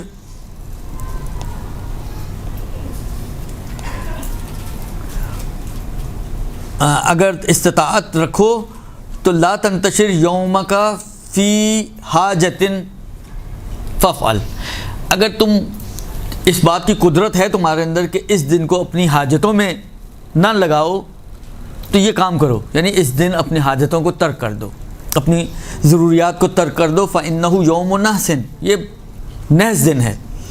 لا تقضی فیہ حاجت المؤمن، اس دن میں حاجت مومن پوری نہیں ہوتی، اور اگر پوری ہو بھی جائے تو اس میں برکت نہیں ہوتی۔ آپ اپنی ضروریات کے پیچھے نکلے ہیں تو یا تو آپ کی ضرورت پوری نہیں ہوگی، اور اگر ہو بھی جائے تو اس میں برکت نہیں ہوگی۔ ولا یری فیہ رشدن، اور اس میں نشو نما نہیں ہوگا، کہتے ہیں نا پھلتی پھولتی نہیں ہے وہ آپ کی چیز۔ مثلا آپ نے ایک معاملہ بن گیا، آپ نے اس دن پلاٹ لے لیا، آپ نے اس دن کوئی گھر خرید لیا، آپ نے اس دن کوئی دکان خرید لی مثلا، تو یہ اس دن یہ نہ برکت ہوگی اس میں، نہ یہ پھلے پھولے کی چیز۔ پھر امام فرماتے ہیں کہ ولا یدخرن احدکم لمنزلہ فیہ شیئا، اپنے گھر میں کوئی چیز ذخیرہ بھی نہ کرو، بظاہر کھانے پینے کی چیزیں مراد ہے۔ اگر کوئی شخص اس دن کسی چیز کو اپنے گھر میں ذخیرہ کرتا ہے تو خدا اس میں بھی برکت نہیں دیتا کہ جو اس نے ذخیرہ کیا ہے، اور نہ ہی اس کے گھر والوں کے لیے اس میں برکت دیتا ہے۔ فَإِذَا فَعَلُوا ذَلِكَ، اگر کوئی شخص یہ کام انجام دے جو بیان کیا ہے کہ مثلا اپنے حاجت دنیا کو ترک کر دے اور دنیا کی حاجتوں میں نہ لگے، تو امام فرماتے ہیں کتب اللہ لہم ثواب 1000 حجۃ و1000 عمرۃ و1000 غزوۃ، خدا 1000 حج، 1000 عمرے اور 1000 جہاد کا ثواب اس کے نامہ اعمال میں لکھے گا، وہ جہاد کے مع رسول اللہ صلی اللہ علیہ وآلہ وسلم جو رسول خدا کے ساتھ انجام دیے گئے ہوں۔ وَكَانَ لَهُ كَثَوَابِ كُلِّ نَبِيٍّ وَرَسُولٍ وَصِدِّيقٍ وَشَهِيدٍ، ہر نبی، ہر رسول، ہر صدیق، ہر شہید کا اجر و ثواب اس کو دیا جائے گا۔ ماتا او قتلا، چاہے وہ یہ نبی و رسول و صدیق و شہید چاہے مارے گئے ہوں چاہے خود مر گئے ہوں۔ دنیا جب سے خلق ہوئی ہے قیامت تک کے تمام انبیاء و صدیقین و شہداء ان سب کا ثواب اس کے نامہ اعمال میں لکھا جائے گا. یعنی دنیاوی امور میں اپنے آپ کو مشغول نہ کریں. اسی طرح ایک ہمارے پاس اور بھی جو مجھے یاد پڑ رہا ہے روایت ہے، وہ 8ویں امام علی رضا علیہ الصلوۃ والسلام کی روایت ہے.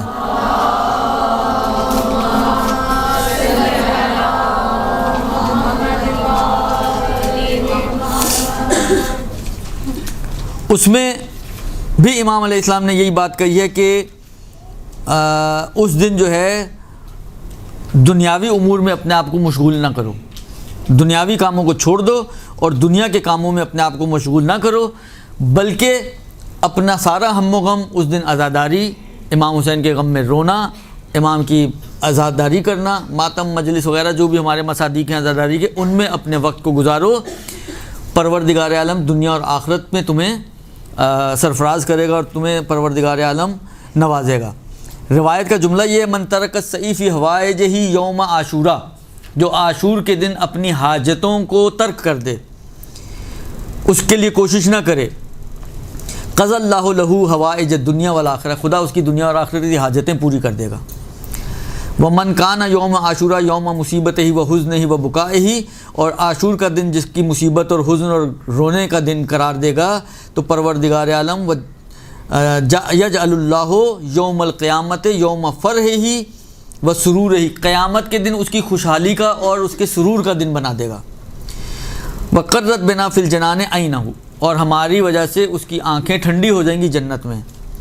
ومن سمی یوم عاشورہ یوم برکات، جو یوم عاشور کو یوم برکت قرار دیتا ہے اور اپنے گھر میں کوئی کھانا ذخیرہ کرتا ہے تو پروردگار وہی جملے جو بھی پڑھے اس کو جو ہے برکت نہیں دیتا. یہ عجیب جملہ ہے، وحشر یوم القیامت مع یزید و عبید اللہ ابن زیاد و عمر ابن سعد لعنہم اللہ الی اسفل درک من النار، خدا ان کے ساتھ اس کو محشور کرے گا. جو عاشور کے دن اپنے گھر والوں کی فکر میں لگا ہوا ہے اور کھانے پینے جمع کر رہا ہے تو پروردگار عالم ان کو ان کے ساتھ محشور کرے گا اور جہنم میں ڈال دے گا. خلاصہ یہ کہ یہ روایتوں میں بھی موجود ہے، اور بالآخر وہی میں نے جو عرض کیا کہ انسان کا عشق کا بھی تقاضا یہ ہے کہ وہ بجائے اس کے کہ دنیاوی امور میں لگے، یہ وہ دن ہے کہ اس دن عزاداری میں اپنے وقت کو اور دن کو گزارے. لہذا عاشور کے دن کنگھی کرنا، نہانا دھونا، یہ سب اسی کے اندر آ جاتے ہیں. یہ ساری چیزیں اسی کے اندر آ جاتی ہیں کہ آپ اپنے آپ کو بنانے سنوارنے کی بجائے اپنے وقت کو عزاداری میں لگائیں، اپنے وقت کو امام حسین پہ گریہ کرنے میں لگائیں، اپنے وقت کو اہل بیت حرم کی اسارت اور ان کے وہ جو واقعات ہیں اس کے اندر صرف کریں، بجائے اس کے کہ آپ اس ٹائم کو اپنے بنانے اور سنوارنے میں خرچ کریں. لیکن وہی والی بات ہے، یہ چیزیں حرام نہیں ہیں. شرعی طور پر کنگھی کرنا کوئی حرام نہیں ہے، شرعی طور پر کوئی خوشبو لگانا حرام نہیں ہے، لیکن یہ اس دن کے غمناک ہونے کے ساتھ سازگار نہیں ہیں چیزیں.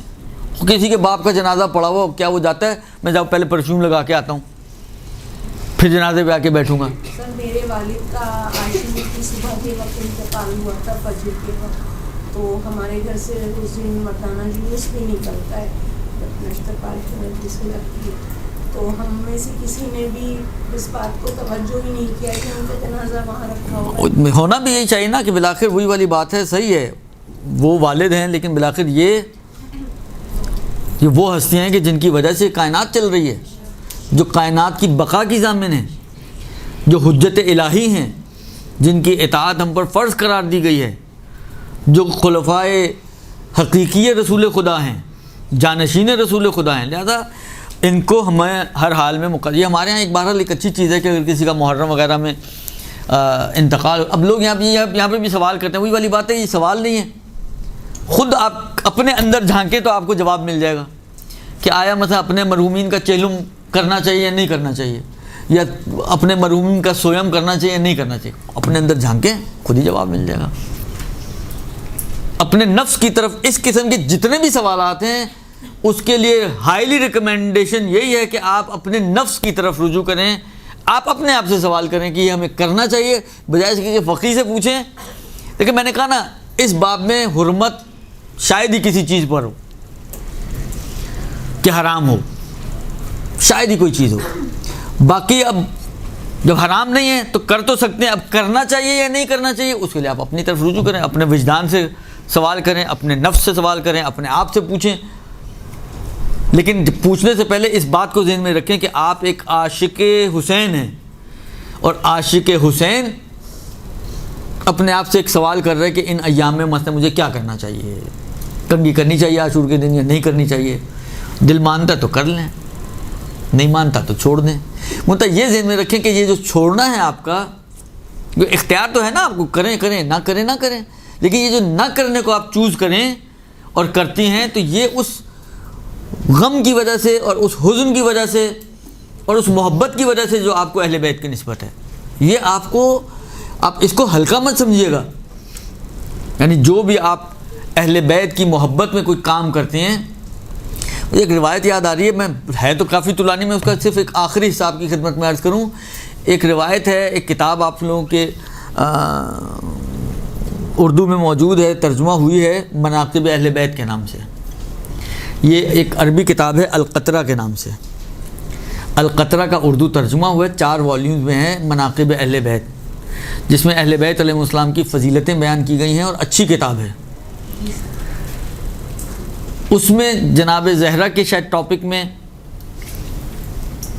5ویں امام کی ایک روایت ہے، جو راوی جابر ہیں. جابر نے امام سے سوال کیا کہ اپنی جدہ کی کوئی ایسی فضیلت بیان کریں کہ جس کو اگر ہم پڑھیں یا کسی کو سنائیں تو وہ خوشحال ہو جائے. تو اس میں ایک لمبی چوڑی ایک روایت ہے.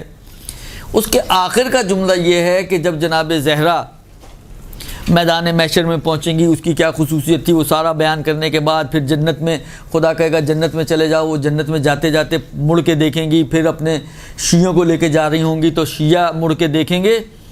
اس موقع پر ایک جملہ ملتا ہے کہ جب شیعہ مڑ کے پیچھے دیکھ رہے ہوں گے تو خدا ان شیعوں سے سوال کرے گا کہ تم کو جب جنت میں جانے کی اجازت مل گئی ہے جناب زہرا کے ساتھ تو تم مڑ کے کیوں، اب کس چیز کا انتظار ہے تم لوگوں کو؟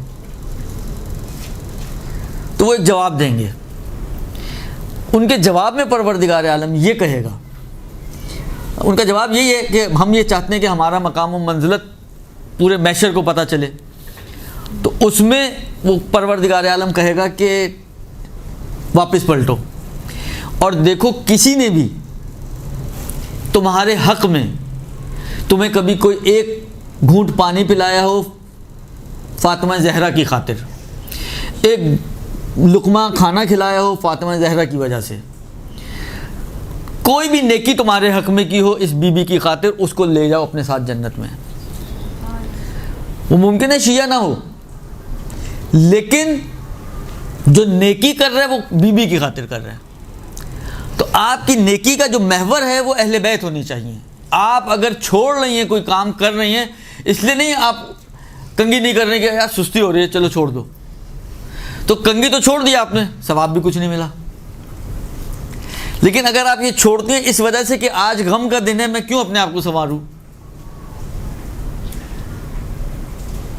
یہ ایک اجر و ثواب والی چیز ہے. تو اپنی نیتوں کو ڈائیورٹ کریں اہل بیت کی طرف، محبت اہل بیت کی طرف، اس عشق کی طرف، تاکہ آپ کی نیت کی بنا پر آپ کے عمل کا آپ کو ثواب مل سکے، آپ کا عمل آپ کے لیے مفید ہو سکے.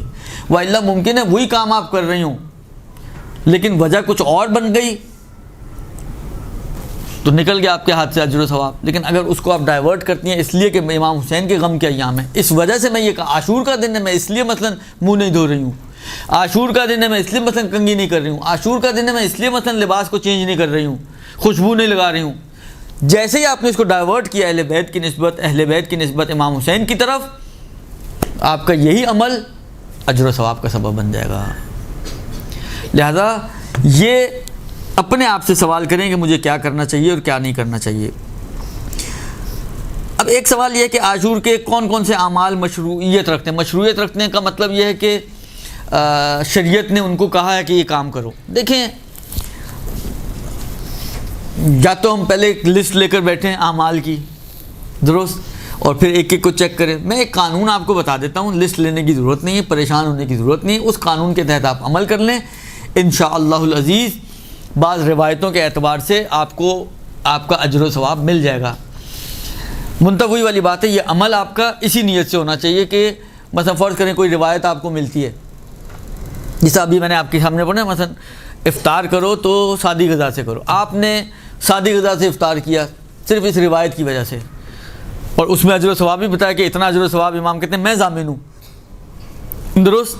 حالانکہ آپ نے ان آداب کا خیال رکھا اس روایت کی وجہ سے، اس اجر و ثواب کو حاصل کرنے کے لیے یا اہل بیت کی محبت میں، تو یہ خود بخود آٹومیٹکلی آپ کو ثواب مل جائے گا۔ روایت کا جملہ یہ ہے کہ چاہے یہ غلط روایت بھی ہو تب بھی آپ کو ثواب مل جائے گا اگر آپ نے اس ثواب کی خاطر یہ کام انجام دیا ہے۔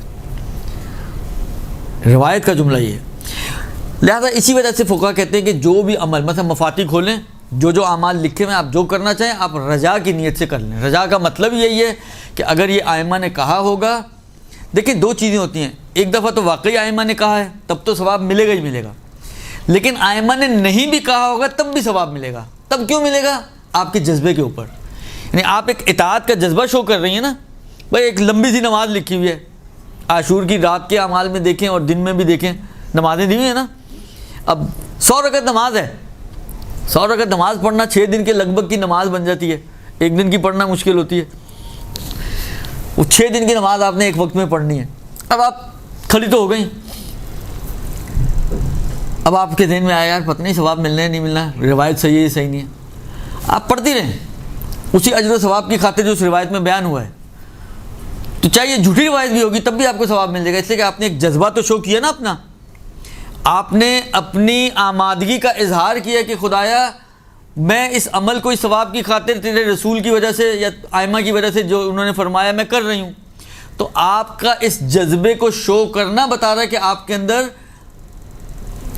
اہل بیت کی اطاعت کا ایک جذبہ موجود ہے، اسی جذبے پہ آپ کو ثواب مل جائے گا۔ لہذا رجا کی نیت سے کوئی بھی عمل آپ جو دیا ہوا ہے مفاتیح میں، یا آپ کو کوئی اور کتابچے بٹتے ہیں، بعض اوقات پمفلٹ بٹتے ہیں، اس میں اعمال عاشورہ دیے ہوئے ہوتے ہیں، آپ وہ اعمال کریں، رجا کی نیت سے کریں، سارے کے سارے اعمال جو وہاں پر بیان ہوئے ہیں آپ رجا کی نیت سے کریں، آپ کو انشاءاللہ العزیز پروردگار عالم ان اعمال پر اجر و ثواب عطا کرے گا، درست؟ لہذا اب اس چکر میں نہ پڑیں کہ کس کو شریعت نے اجازت دی اور کس کو، ہاں یہ تو ان اعمال کا ہے جو مثلا مفاتیح میں ہے یا بعض کتابچوں میں آپ کو ملتے ہیں۔ اچھا بعض مراسم عزاداری ہیں، اب اس میں تو اعمال کا پوچھا لیکن میں ایک بات آئی ہے اس کو بھی عرض کرتا ہوں، بعض مراسم عزاداری ہیں جیسا انہوں نے بھی کہا، بعض مراسم کی طرف انہوں نے اشارہ کیا۔ بات دیکھیں میں آپ کو بتاؤں، جتنے بھی مراسم عزاداری ہیں ممکن ہے آپ روایتیں ڈھونڈنے جائیں، علم نکالو کوئی روایت نہیں ملے گی جس میں علم کا کوئی تذکرہ مل جائے آپ کو کہ علم نکالنا مستحب ہے یا جائز ہے یا جائز نہیں ہے۔ مثلا ابھی تو حرام و حلال کی بات ہو رہی ہے، ابھی تو استحباب کی تو بات کا مرحلہ ہے، ابھی تو کہانیاں حرام و حلال کے اوپر چلتی ہیں۔ یا مثلا فرض کریں کہ جلوس نکالنا، یا مثلا فرض کریں کہ زلجنا، تابوت، تعزیہ، یہ ساری چیزیں اتنا کچھ ہمارے جلوسوں میں ہوتا ہے، آیا ان کے اوپر کوئی دلیل ہے کہ یہ صحیح ہیں؟ یا مجلس جو برپا کرتے ہیں، خود مجلس، جلوس، ماتم، رونا، پیٹنا اپنے آپ کو، آئے ساری وہ چیزیں ایسی کوئی چیزیں ہیں کہ جن کے اوپر دلیلیں موجود ہیں ہمارے پاس کہ ہم یہ سارے کام کرتے ہیں؟ دیکھیں کچھ چیزیں تو واقعاً ایسی ہیں کہ جن کے اوپر واقعاً دلیل ہے، مثلا بعض صحیح روایتوں میں یہ آیا ہے کہ کل جزاء مکروہ الا الجزاء علی الحسین فانہ ماجور، کہ ہر نالہ و فریاد جو ہے وہ مکروہ ہے کسی کے اوپر سوائے حسین کے اوپر نالہ و فریاد کرنا کہ اس کے اوپر اجر دیا جائے گا۔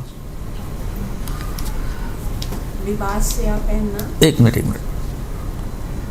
ایک تو یہ روایت، تو اس سے مثلا گریہ کے بارے میں تو ایک بڑی تعداد ہے روایتوں کی جو گریہ کرنے کے اوپر اور عزاداری کرنے کے اوپر، یعنی آنسو بہانے کے اوپر اور آنسو یعنی رونے جیسی شکل بنانے کے اوپر اجر و ثواب کی بات کرتی ہے۔ تو یہ جو اس قسم کے اعمال ہیں، رونا، پیٹنا، اونچی آواز میں رونا، یہ سارے وہ اعمال ہیں کہ جن کے اوپر روایتیں موجود ہیں، دلیلیں موجود ہیں، تو ان میں تو کوئی مشکل نہیں ہے، یہ تو ثواب بھی ملے گا اور یہ آپ کی عزاداری کے مصادیق میں ہیں۔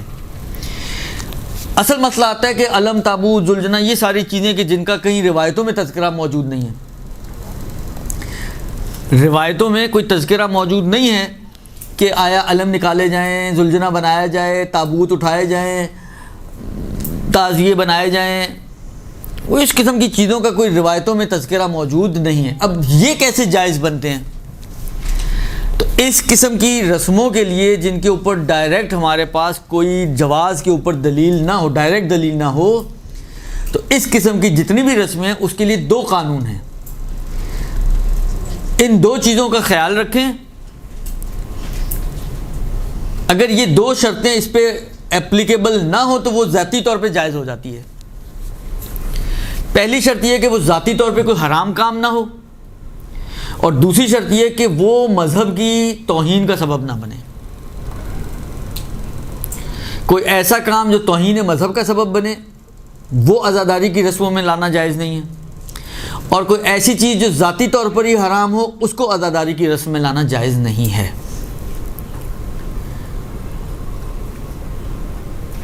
مثلا اب ایک مثال مجھے یاد آ رہی ہے، میں ڈرتے ڈرتے چلیں یہ دے دیتا ہوں مثال، اب کیونکہ نہیں ہو رہا، شاید ایک زمانے میں یہ شروع ہوئی تھی کہانی کہ بعض علاقوں میں عاشور کے دن بعض حیوانات کو ذبح، مثلا بکروں کو ذبح کیا جاتا تھا قبلے وغیرہ کی طرف دیکھے بغیر، شرط کا خیال رکھے بغیر، اور پھر وہی گوشت تقسیم بھی کیا جاتا تھا، کھایا بھی جاتا تھا، خون جو ہے وہ گردنوں وردوں پہ پتہ نہیں عورتوں کی لگایا جاتا تھا، اس قسم کی چیزیں جو بے اولاد خواتین ہوتی تھیں۔ اب یہ چیزیں فرض کریں اگر عورتوں کی گردنوں پہ وہیں پر ہی خون لگایا جا رہا ہے جہاں پہ نامحرم موجود ہو تو حرام ہے نا، ان کے لیے کھولنا حرام اور لگانے والے کے لیے ٹچ کرنا حرام۔ یا ایسا گوشت کھانا کہ جو ذبح شرعی نہ ہو، قبلے کا خیال نہ رکھا وہ اس کو گوشت کو کھانا، اب یہ اگر عزاداری میں آ جائے تو یہ صحیح نہیں ہے، ان کو تو نکالنا ہی پڑے گا، اور الحمدللہ شاید نکل چکی ہیں یہ چیزیں۔ لیکن ایک چیز جو ذاتی طور پہ حرام نہیں ہے، مثلا علم، مگر کئی ممانعت آئی ہے کہ علم اٹھانا یا علم بنانا حرام ہے،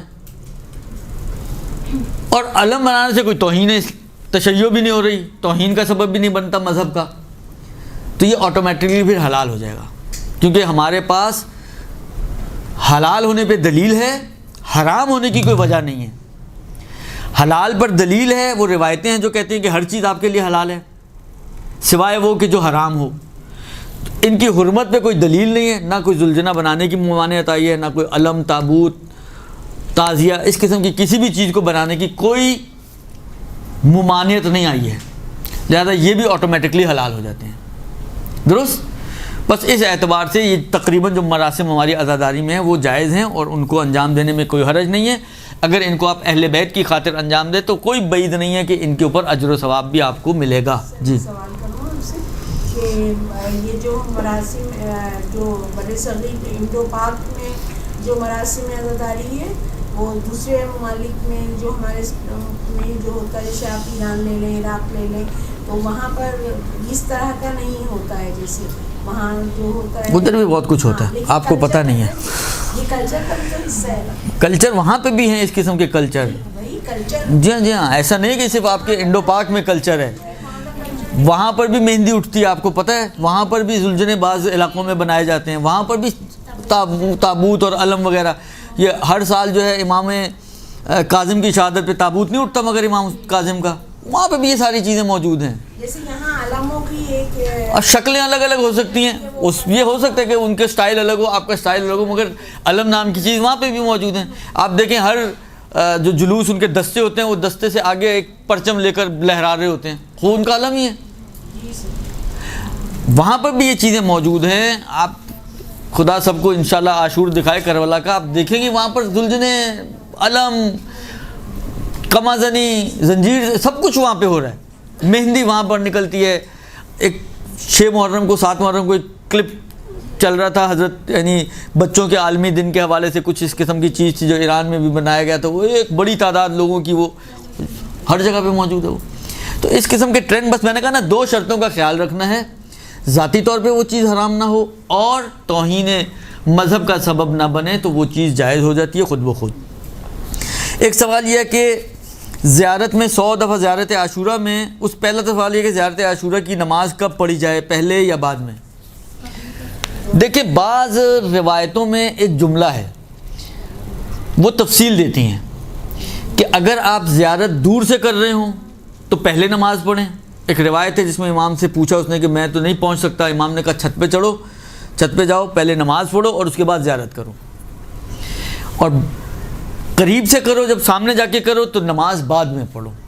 یہ بعض روایتوں میں موجود ہے کہ نماز کو اس طریقے سے آپ تقسیم کریں کہ اگر بعید کی زیارت ہے تو پہلے نماز پھر زیارت، اور اگر قریب کی زیارت ہے تو پہلے زیارت پھر نماز۔ البتہ وہی والی بات ہے، رجا کی نیت سے اگر آپ زیارت پڑھنے کے بعد بھی یعنی بعید سے پڑھیں اور زیارت کے بعد بھی 2 رکعت نماز پڑھ لیں رجا کی نیت سے، تو اس میں کوئی حرج نہیں ہے۔ یہ ایک۔ دوسرا زیارت عاشور سے متعلق سوال یہ ہے کہ 100 لعن اور 100 سلام، وہ اتنا لمبا کام لمبا ہو جاتا ہے، مشکل لگتا ہے انسان کو، تو بالآخر کوئی شارٹ کٹ ہے؟ جی اس کے بارے میں مجھے سوال کرنا تھا۔ ابھی پہلے میں جواب دے دوں پھر دیکھیں کوئی شاید آپ کو سوال آپ کا حل ہو جائے۔ کوئی شارٹ کٹ ہے اس کا؟ دیکھیں اصل تو یہی ہے کہ جیسے روایت آئی ہے اس کو اسی طرح انجام دیں آپ۔ اگر ایک روایت ایسے وارد ہوئی ہے کہ یہ پڑھو، جب لان تک پہنچو تو 100 مرتبہ لان پڑھو، یہ پورا جملہ، اور 100 مرتبہ یہ پورا سلام پڑھو، تو اصل تو یہی ہے کہ اس کو اسی طریقے سے انجام دیں، تو ہی وہ یعنی جو اس کا پورا بینیفٹ ہے وہ اس پوری زیارت کے اوپر ملے گا آپ کو۔ اصل قاعدہ اور قانون کے تحت یہ ہے۔ لیکن ایک روایت ہے جو امام ہادی علیہ الصلوۃ والسلام سے نقل ہوئی ہے،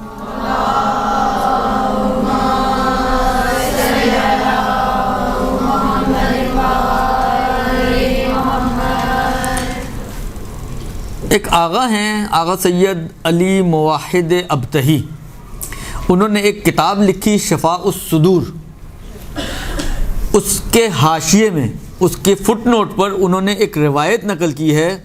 یہ شفاء الصدور فی شرح زیارت العاشور، یعنی زیارت عاشورہ کی شرح میں لکھی ہے یہ کتاب، اور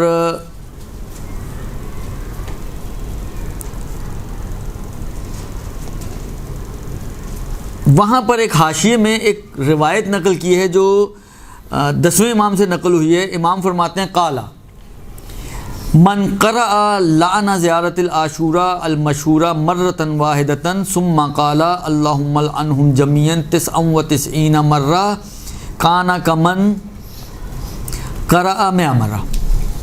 کہتے ہیں اگر کوئی شخص، یہ شارٹ کٹ ہے، اگر کوئی شخص زیارت عاشورہ کی قرأت کرے اور جب لعن پہ پہنچے تو 1 مرتبہ پورا لعن پڑھے اور 99 بار اللہم لعنہم جمیعا، جو آخری حصہ لعن کا اللہم لعنہم جمیعا، اس کو 99 بار ریپیٹ کرے،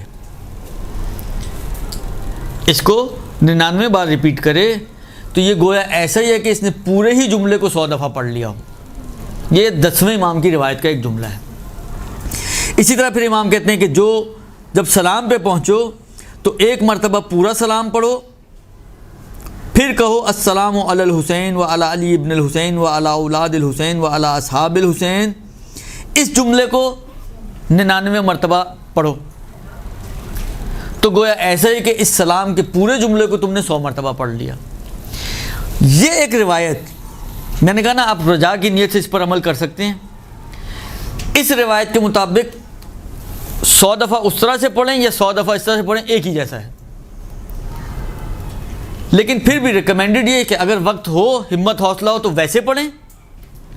بعض علماء نے نقل کیا کہ آیت اللہ عراقی کے بارے میں ایک شخصیت گزرے، قم میں ہوتے تھے، امام خمینی کے بعد ان کی تقلید ہوئی تھی کچھ مدت کے لیے، آغا گل پائگانی، ان کے بعد وہ آغا عراقی محمد علی عراقی، ان کے بارے میں نقل کیا جاتا ہے کہ وہ ایک جب تک ان کی صحت نے اجازت دی، ان کی روٹین تھی، چاہے سردی ہو، چاہے گرمی ہو، چاہے برف ہو، وہ اپنی چھت پر جایا کرتے تھے گھر کے، اور قبلہ رخ ہو کر زیارت عاشورہ 100 لعن اور 100 صلوات کے سلام کے ساتھ پڑھا کرتے تھے پوری ان کی روٹین تھی.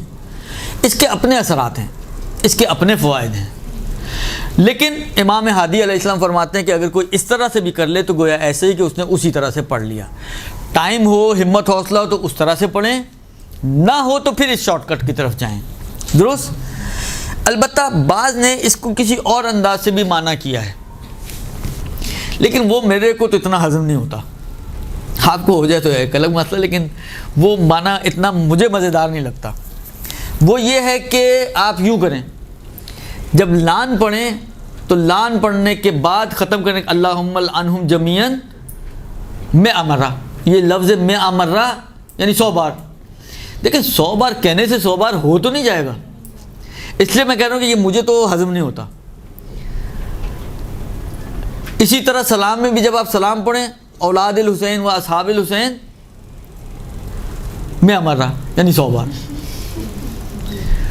تو یہ بھی بعض نے کہا کہ یہ بھی ہو سکتا ہے, بعض نے کہا کہ یہ بھی ہو سکتا ہے, یعنی وہ اس روایت سے جو امام ہادی کی ہے اس سے یعنی اس کے سمجھنے میں تھوڑا اختلاف ہوا ہے. بعض نے اس طرح سے سمجھا ہے, بعض نے اس طرح سے سمجھا. لہذا آپ بعض کتابیں یا بعض مقالے پڑھیں گی تو اس میں انہوں نے دیا کہ اس سے نتیجہ نکلتا ہے کہ 3 طرح سے زیارت عاشورہ پڑھی جا سکتی ہے. ایک پورے 100 سلام اور 100 لعن کے ساتھ پوری, ایک وہ جو پہلے میں نے بتایا, ایک وہ جو بعد میں نے بتایا. تو 3 طریقے ہو گئے زیارت عاشورہ کے. لیکن میں آپ کو مشورہ دوں گا کہ آپ تیسرے والے پہ تو نہ جائیں.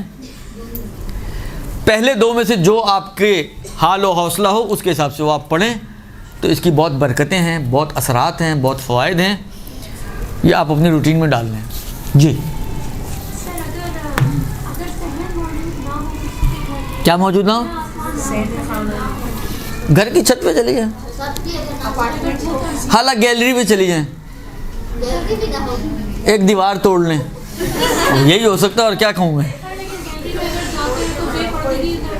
بے پردگی کیوں ہو رہی ہو؟ آپ چادر لے کے جائیں. کس نے کہا بغیر چادر کے جائیں؟ کھڑا رہے. آپ گیلری میں, وہ کھڑکی میں کھڑا ہے, آپ گیلری میں کھڑی ہو جائیں. آخر سڑک پہ بھی تو نکلتے ہیں نا ہم لوگ,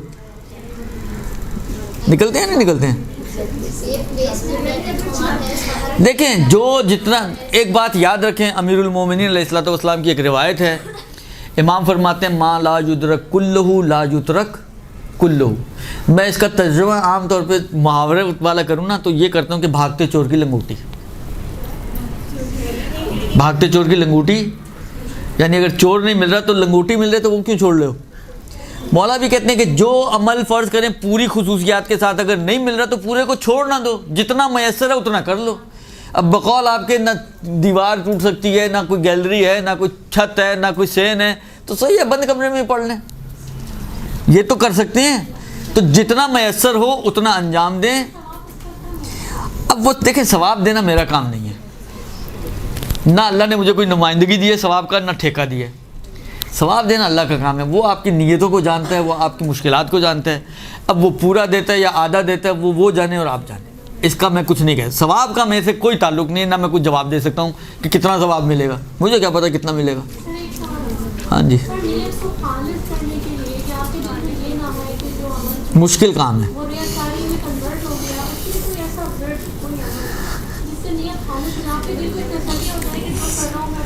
علامہ طباطبائی کا نام سنا ہے؟ بعض نے ان کی طرف سے نقل کیا ہے, بعض نے سید بحر العلوم کا نقل کیا ہے. حالانکہ دونوں کا بھی ہو سکتا ہے کہ الگ الگ موقعوں پر دونوں کے ساتھ یہ واقعہ پیش آیا ہو کہ ان دو میں سے کوئی ایک یا دونوں ہی بالآخر اپنے اپنے زمانے میں ایک محفل میں بیٹھے ہوئے تھے اور مسکرا رہے تھے. کسی نے پوچھا آقا آپ بالآخر کوئی بات ہو انسان مسکرائے تو سمجھ میں آیا بیٹھے بیٹھے مسکرا رہے ہیں, خیریت کیا بات؟ وہ کہتے ہیں کہ 30 سال بعد آج مجھے, بعض میں 20 سال کا تذکرہ ہے, بعض میں 30 کا ہے, 30 سال بعد آج مجھے یہ اطمینان ہوا ہے کہ میرے عمل میں ریاکاری نہیں ہے. وہ 30 سال بعد کہتے ہیں مجھے اطمینان ہو رہا ہے علامہ طباطبائی جیسا آدمی, علامہ بحر العلوم جیسا شخص, تو میں اور آپ کس کھیت کی مولی ہیں. ہم کہیں کہ جی ہم اپنے عمل کو خالص, آپ جتنا بس یہ خیال رکھیں کہ جتنا آپ اپنی نیت کو خالص اپنے اعتبار سے بنا سکتی ہیں اتنا بنائیں. نہیں وجہ نہیں بتائیں. ٹھیک ہے جی. اس کے بعد جی ہاں دو پرچیاں آئی ہیں بھیا. حضرت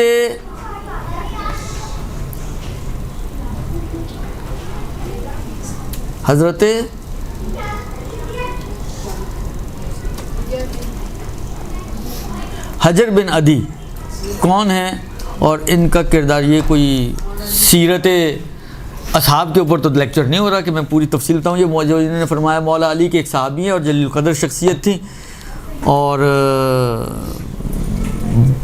ابھی تو اتنا ہی بتا سکتا ہوں.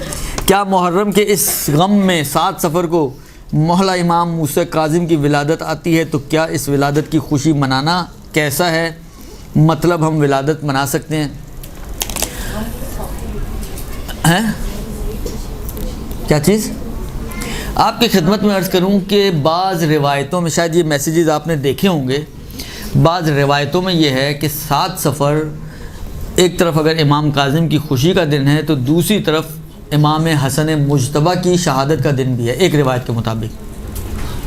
ایک تو 28 صفر ہمارے یہاں منائی جاتی ہے اور مشہور ہے, لیکن ایک روایت جو زیادہ عام طور پر عراق ایران میں رائج ہیں, بعض فقہا حتیٰ مراجعین کے گھروں میں بھی یہ رواج ہے کہ 7 صفر کو وہ امام حسن مجتبیٰ کی شہادت مناتے ہیں.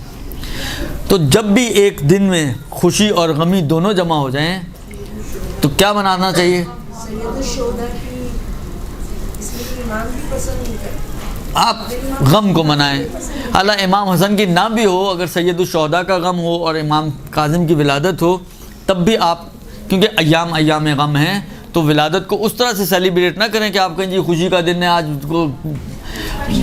ہاں مثلا آپ ائمہ کو پڑھ کے, امام کو پڑھ کے کچھ ہدیہ کر دیں تو یہی بہتر طریقہ ہے. ایک سوال, بس آخری سوال اور آپ کی زحمت تمام.